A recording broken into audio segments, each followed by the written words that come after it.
जो दिमागी तवाज़ुन ठीक नहीं है, उनके 7 बच्चे भी उनकी जिम्मेदारी जुनैद पर थी।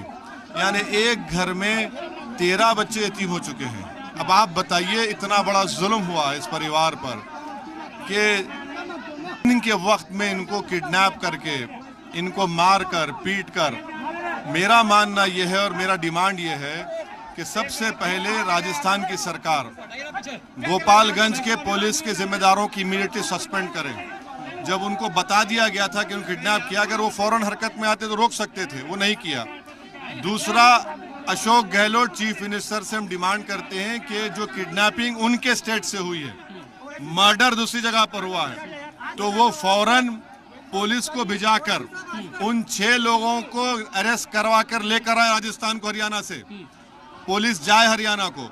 तीसरा यह है कि हरियाणा की बीजेपी की और प्राइम मिनिस्टर से हम डिमांड करते हैं कि प्राइम मिनिस्टर की पार्टी इन जालिमों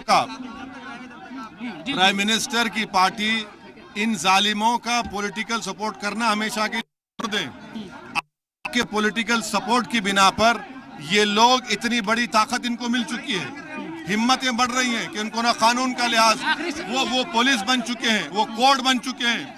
और ये जिसका नाम आया है, उसने चंद दिन पहले कासिम पर गोली चलाई और उसका वीडियो डाला, वारिस मरा, उसका फेसबुक लाइव किया। हरियाणा और राजस्थान सरकार आपस में ही भिड़ रही है।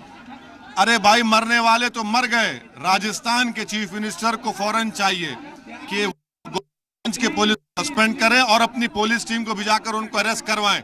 किडनैपिंग यहाँ पर हुई है और हरियाणा की बीजेपी की सरकार सबसे पहले इनको अरेस्ट करे, इन तमाम टेररिस्ट को, और अपना सपोर्ट खत्म करें। वो सपोर्ट कर रहे हैं इन लोगों को।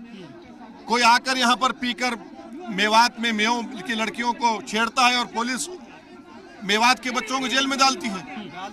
आखिर कब तक चलेगा जुल्म? इसका खात्मा होना चाहिए और रूल ऑफ लॉ प्रिवेल होना चाहिए। जो बजरंग दल के लोग हैं, विश्व हिंदू परिषद, वो कह रहे हैं गलत लोगों को फंसाया जा रहा है। कोई नहीं, ये लोग अपने आप को पुलिस समझते हैं, अपने आप को कोर्ट समझते हैं, और वो जब डिसाइड करते हैं सजा भी देते हैं, किडनैप करते हैं। शुक्रिया।